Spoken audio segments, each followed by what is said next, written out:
Vamos lá para o nosso lar? A gente parou ainda na mensagem de Emmanuel, no último parágrafo. Está todo mundo acompanhando? Não é isso, Flávio? Na última, que falou que ia ser grande o estudo, aí ficou para hoje. Isso. Não é, aliás, não é grande, né? Esse final aqui, ele diz o seguinte. Grande era a explicação, não ia dar tempo do dia. Ele fala anteriormente da morte carnal, né? Depois ele fala assim: guarde a experiência dele no livro da alma.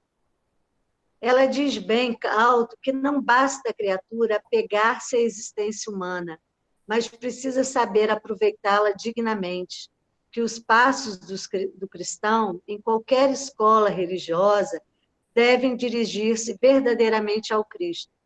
E que em nosso campo doutrinário precisamos, em verdade, do espiritismo e do espiritualismo, mas muito mais da espiritualidade.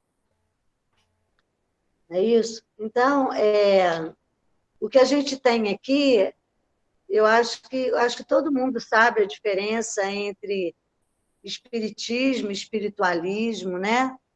Mas vamos só assim, para que a gente possa fechar essa primeira parte. O espiritualista é quem crê haver em nós outra coisa além da matéria, né? É aquele ou aquela cuja doutrina é oposta ao materialismo. Todas as religiões estão baseadas no espiritualismo, né? Então, todas elas buscam o lado espiritual. Então, o espiritualista independe da religião que ele tem. Ele não precisa ser espírita para ser espiritualista, certo? O espírita ou espiritismo foram palavras adotadas por Kardec. E ele tem por princípio as ideias relativas aos espíritos. E a gente sabe deles através das manifestações, né? O espírita sabe que existem as manifestações, que Jesus já nos mandou muitas provas de que o mundo espiritual existe. Então, o espírita é aquele que acredita na doutrina espírita, né? E todo espírita, ele é espiritualista, sem que todos os espiritualistas sejam espíritas. Deu para entender? Alguém quer acrescentar mais? É isso? Espiritualista é quem acredita na alma, que você falou, é contrário ao materialismo. É justamente isso aí mesmo. Certo? Perfeito. A gente fecha essa primeira parte de Emmanuel, né? Eu gosto de resumir. Posso dar um resumo? Eu vou sintetizar, aproveitando que professores aqui no grupo tem bastante. Não podemos estender, lógico, uma comparação pobre. Espiritismo, espiritualismo, é você estar estudando a lição. Espiritualidade, quando você passa na prova, você absorveu aquilo ali. Que o fato de ser espiritismo ou espírita, você não se torna espiritualidade. Não vai ter espiritualidade se você não absorver. Eu posso ler toda a doutrina espírita, que eu ainda não tenho espiritualidade. Eu sou espírita, uma doutrina.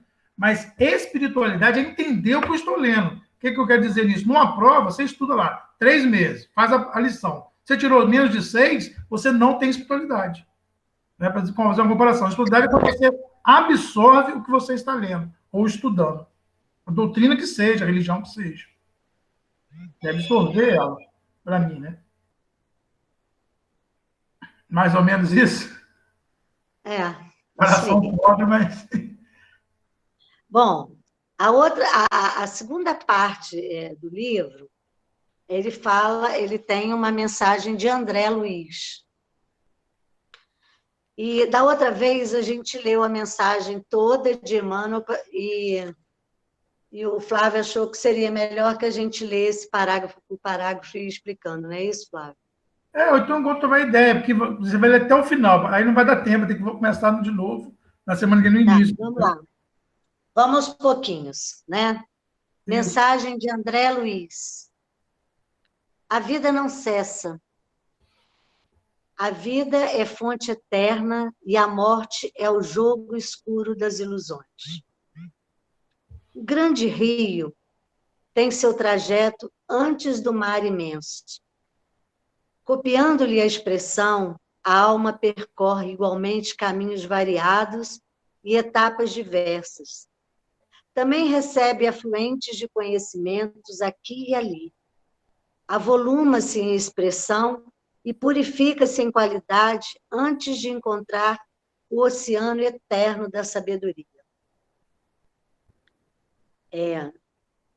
André Luiz também, como Emmanuel, ele fala muita coisa que a gente tem que interpretar o que ele está falando, né? Então, vai, assim, do meu entendimento. Né? Aí ele diz para mim, ele diz assim, quantas existências, quantos corpos, quantos séculos, quantos triunfos, de quantas mortes necessitamos ainda, né? Estamos falando da lei do progresso e da reencarnação, né? Quando ele diz que a vida não cessa, né? Que a vida é fonte total do texto, né? Ah? É o texto que você leu, a vida não cessa. Já está dando de cara aí. O mais importante. Isso aqui, na verdade, é uma metáfora, né, de André Luiz, que faz uma ilusão ao processo da evolução do espírito, né, em direção ao infinito. Vocês já viram o mar vencer a força do fluxo permanente do rio do conhecimento? Não vimos, né? Pode-se até tentar, mas não vence a força do conhecimento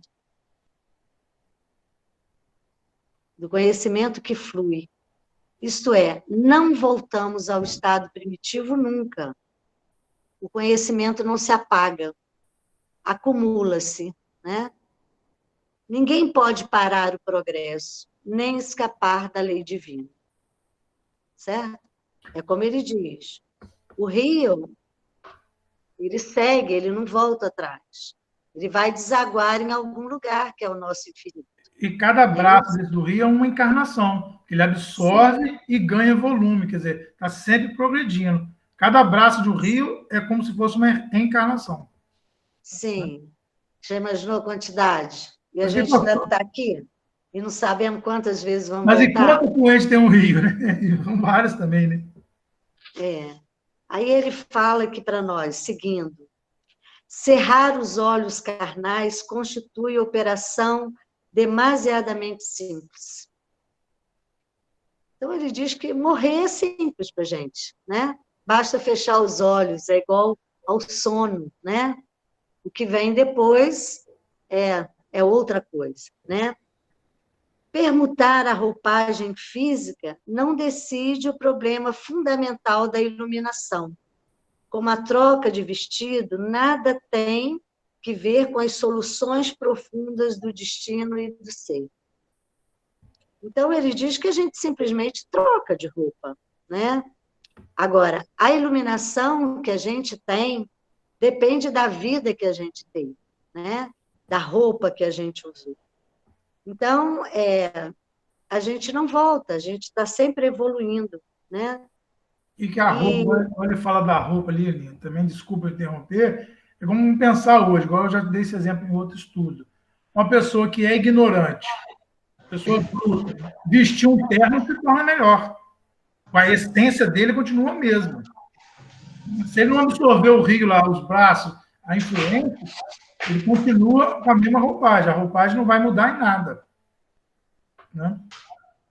Rafael, mas a cada roupagem a gente tem que melhorar um pouco mais. Né? Sim, é como se fosse um governo. Né? A gente não pode estacionar naquela roupagem que a gente está, né? Mas ela não muda a gente. Sempre, né?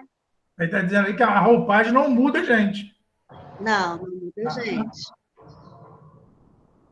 O caminho das almas, misteriosos caminhos do coração. É mister percorrermos antes de tentar a suprema equação da vida eterna. É indispensável viver o nosso drama, conhecer-vos detalhes a detalhe no longo processo do aperfeiçoamento espiritual.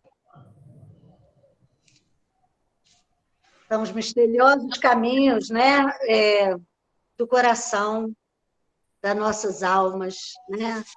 Cada um tem a sua vida, cada um tem o seu progresso, cada um vive o seu drama, não é isso? E é necessário isso. E a gente precisa conhecer detalhe por detalhe, né? Para que a gente se aperfeiçoe espiritualmente, né? É muito interessante que a gente estuda que no mundo, no outro mundo, digamos assim, a gente tem os problemas todos de consciência, não é? Então, isso tem que estar na gente, esses detalhes do dia a dia, da nossa vida, isso tudo tem que estar sempre presente, né? Na nossa história. A gente tem que estar sempre tendo esses momentos de consciência, analisando a nossa consciência, para ver o que a gente tem feito de certo ou de errado, né? Se alguém quiser ir comentando, gente, fora o Flávio... Rafael está na área já, hein? Rafael entrou quieto, né? Ele entrou quieto, denuncia ele. A mensagem do André Luiz é muito forte, né? A mensagem dele nessa introdução, porque ela vai mexer com toda a crença dogmática, com toda a crença religiosa de um tempo.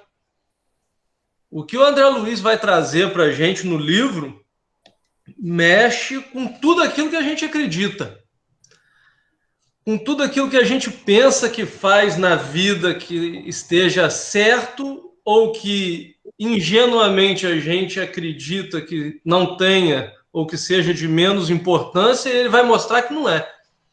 Inclusive no campo familiar, no campo profissional, em todos os campos da existência humana.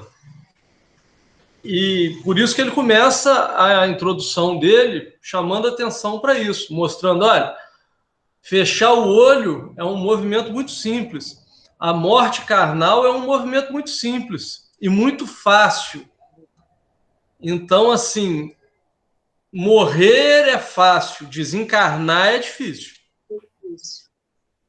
Aí ele diz, seria extremamente infantil, né, a crença de que o simples baixar de plano resolvesse as transcendentes questões do infinito, né? Aí ele fala que uma existência é um ato, o corpo é uma veste, um século é um dia, um serviço é uma experiência, um triunfo é uma aquisição, uma morte, um sopro renovador. Quantas existências, quantos corpos, quantos séculos, quantos serviços, quantos triunfos, quantas mortes necessitamos ainda? Então, essa parte aí, Aninha, para mim, é a parte mais bonita do texto do André Luiz. Cadê a Simone? Simone está aí. A Simone gosta de André Luiz, ó. Porque essa parte aí, olha, uma experiência é um ato, um corpo é uma veste.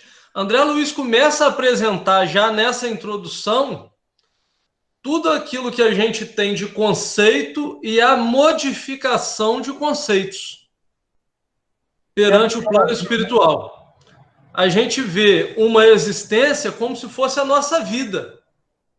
E ele vai falar que uma existência não é a vida, que a existência é um ato. E a vida é composta de vários atos. A gente pensa, né? a gente pensa que o nosso corpo é a nossa essência. E ele mostra que o corpo é uma roupa. Que a gente troca de... O que a gente faz com roupa? Roupa a gente troca de roupa. E a gente acha, dá tanto valor ao corpo, tanto valor, e depois o corpo morre. Não quer dizer que a gente não tem que valorizar o corpo, né? Mas depois o corpo morre.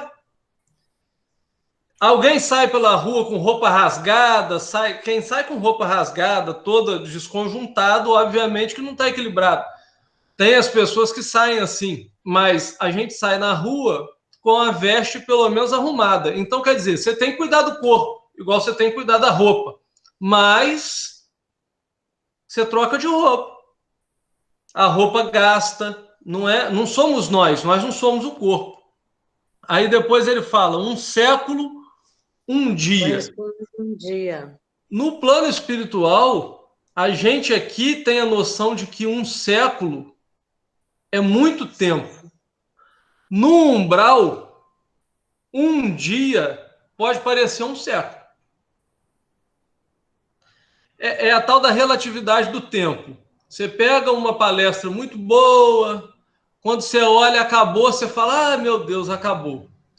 Você bota um segundo o seu dedo numa chapa quente, parece que foi um minuto, de tanto que doeu. É relatividade do tempo. No umbral, no plano espiritual, o tempo é relativo também, porque é de acordo com o sofrimento do espírito. Um serviço, uma experiência. A gente tem ainda noção de serviço como trabalho, e trabalho traz aquela coisa assim do tripalium, né? Aquela coisa de que trabalho é algo penoso, é como se fosse um castigo. Trabalhar ainda é como se fosse um castigo. Se a gente reparar, os espíritos evitam usar a palavra assim, trabalho, os espíritos ligados a essa existência anterior, tipo o espírito Emmanuel. Ele evita usar a palavra trabalho, que vem de tripalium, eles usam muito serviço. Por quê? O que é o serviço? É uma experiência nova. E a gente, o André Luiz vai falar o que é servir na obra. Um triunfo, uma aquisição. Nós passamos a vida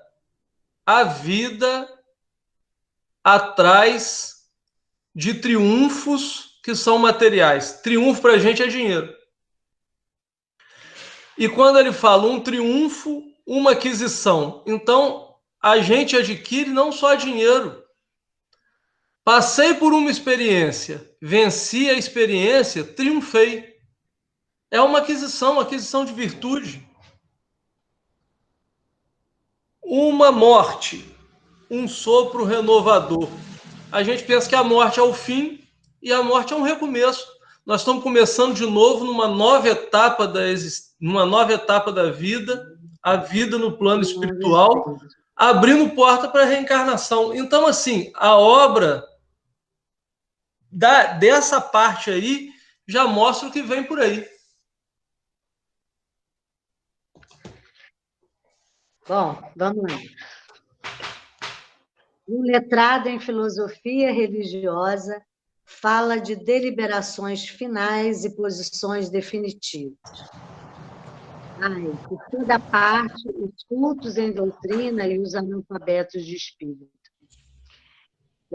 A maioria das doutrinas professam, né, Rafael, o fim de todos os males do mundo depois da morte, né?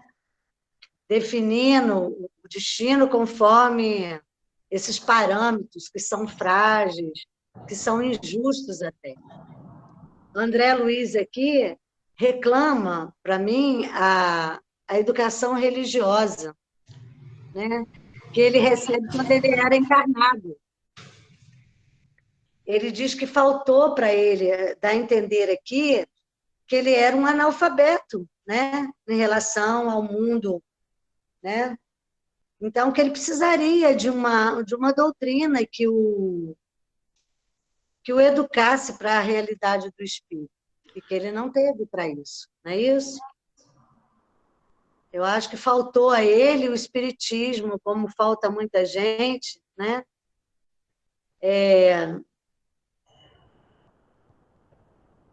Eu penso que ele se achava, né? Ele era um analfabeto em relação ao mundo posterior, né? E a maioria das doutrinas também, se você puxar ali e olhar, 90% não vai ser salvo. né? Já tira um pouco de esperança. Se você observar bem como é que você conseguiria esse céu, você vê que 90% não passa na peneira, ou até mais. O Espiritismo já vem dizer isso, não, é uma renovação. Não, e aquela coisa também, o Espiritismo não vem só para mostrar fenômeno, né? Para explicar esses fenômenos, né? Mas eu acho que ele vem também para uma revolução moral que a gente precisa, né? Uma revolução moral entre os homens, né? Eu acho que muita gente ainda é analfabeta do espírito, né?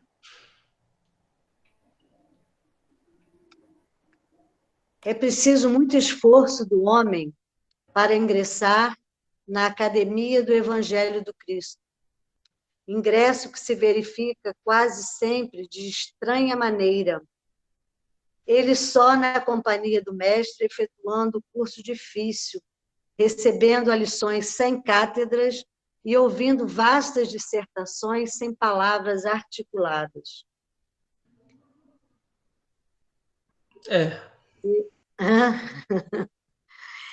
Eu entendi aí, deixa eu explicar, depois você vai acrescentando se foi isso ou não. Que quando o homem busca o Evangelho do Cristo, ele espera que Deus fortaleça ele na fé, né? Essa estranha maneira que ele fala aqui é uma visão oposta do nosso trivial, sobre como Deus age em nós para a nossa felicidade.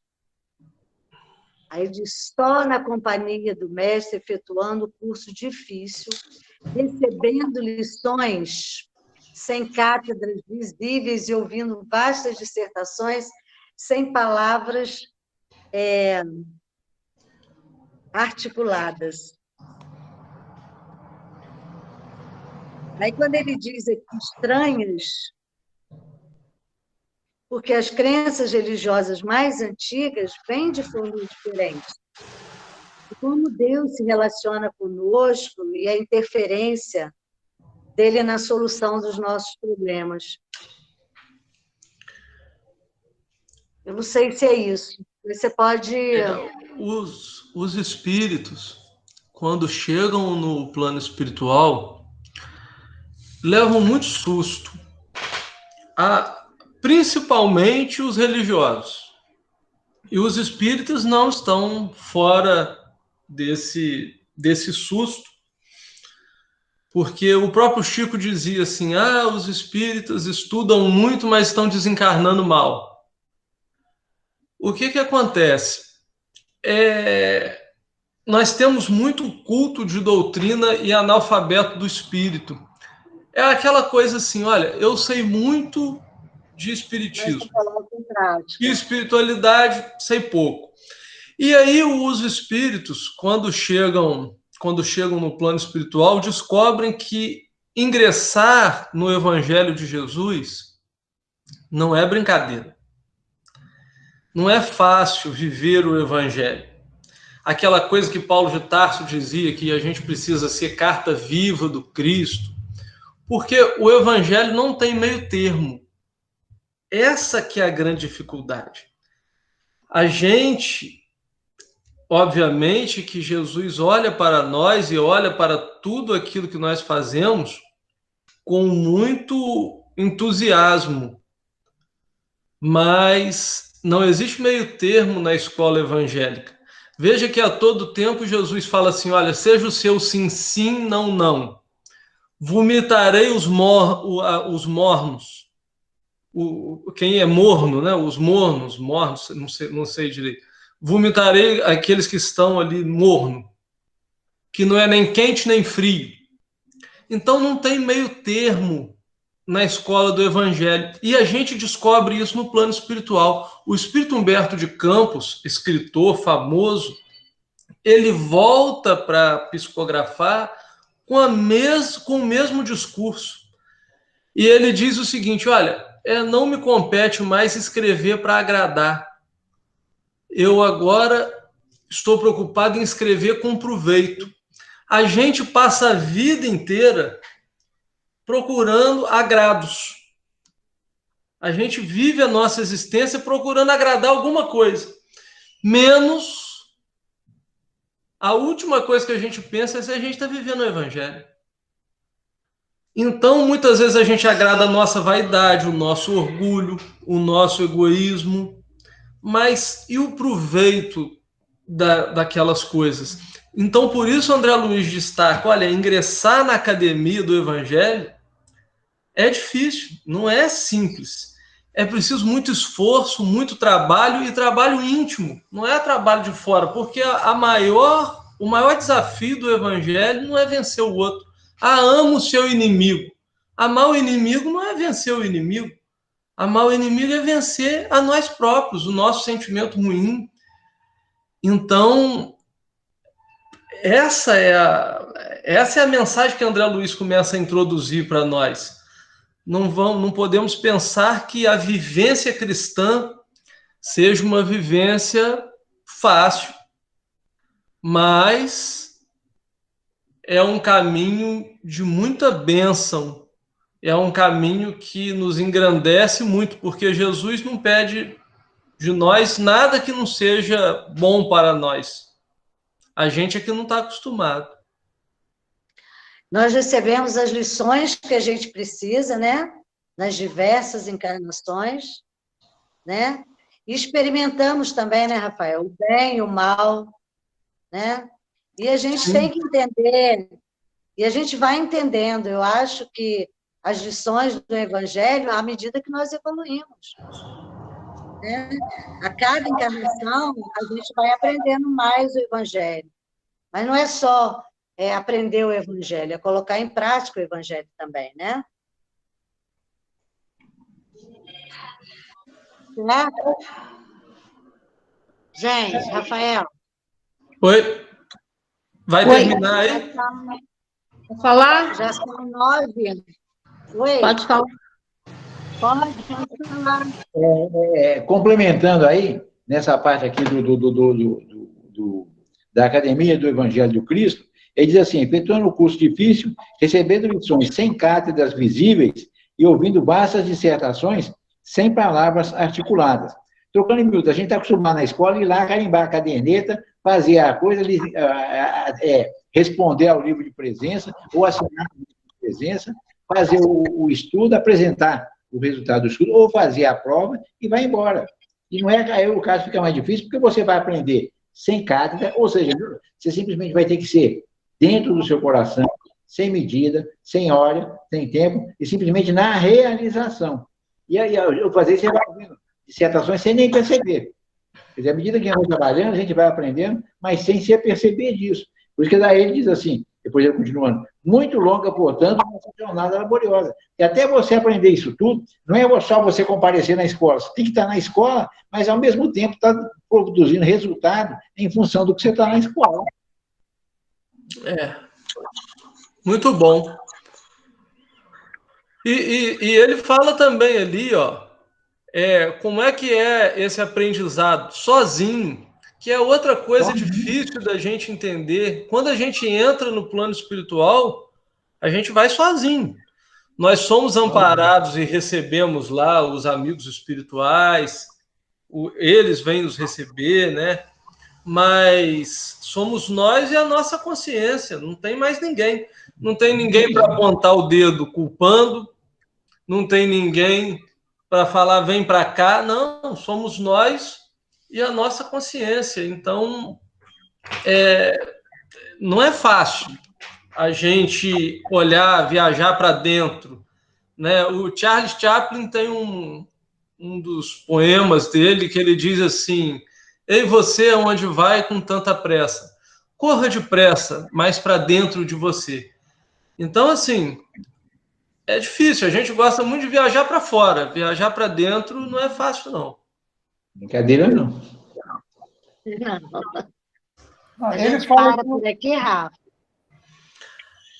Não sei, eu acho que podia terminar aí, porque o André Luiz vai falar isso tudo agora no livro, né? Ele coloca aí, ó, nosso esforço pobre quer traduzir apenas uma ideia dessa verdade fundamental, a verdade do plano espiritual. Grato, pois, meus amigos, manifestamo-nos junto vós outros, no anonimato que obedece à caridade fraternal. O anonimato que a Aninha comentou muito bem lá na introdução de Emmanuel. A existência humana apresenta grande maioria de vasos frágeis, que não podem conter ainda toda a verdade. Aliás, não nos interessaria agora, senão a experiência profunda com os seus valores coletivos. Não atormentaremos alguém com a ideia da eternidade. Que os vasos se fortaleçam em primeiro lugar. Forneceremos somente ligeiras notícias ao espírito sequioso dos nossos irmãos da senda de realização espiritual e que compreendem conosco que o espírito sopra onde quer. Emmanuel, o André Luiz diz aí o seguinte, olha, tem muito mais coisa além desse livro. Tanto é assim que ele escreveu uma coleção. Mas que ele não pode falar tudo de uma vez só, não é isso? E por isso ele escreveu uma coleção, A Vida no Mundo Espiritual. E mesmo assim, tem muitas lições que os espíritos trazem para nós e eles trazem usando termos aqui que a gente está acostumado da vida aqui para a gente entender, porque senão a gente não consegue entender. E ele termina assim, e agora, amigos, que meus agradecimentos se calem no papel, recolhendo-se ao grande silêncio da simpatia e da gratidão. Atração e reconhecimento, amor e júbilo moram na alma. Crede que guardarei semelhantes valores comigo a vosso respeito no santuário do coração. Que o Senhor nos abençoe, André Luiz.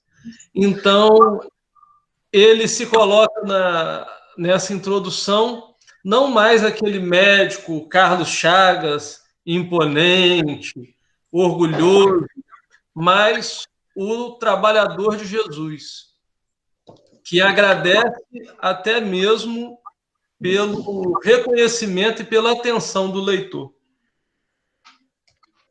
Eu vejo aqui que ele narra que essa obra é para aqueles que estão pensando e questionando sobre a providência divina, né? E sobre a vida futura. Para onde a gente vai, como é que será, se a gente vai perder tudo que a gente acumulou, né? Como é que vai ser minha forma, meu eu? Acho que tudo isso é um questionamento que ele faz, né? Que ele deixa em aberto para a gente que está interessado, né? Então, na semana que vem, a gente começa propriamente o livro, né?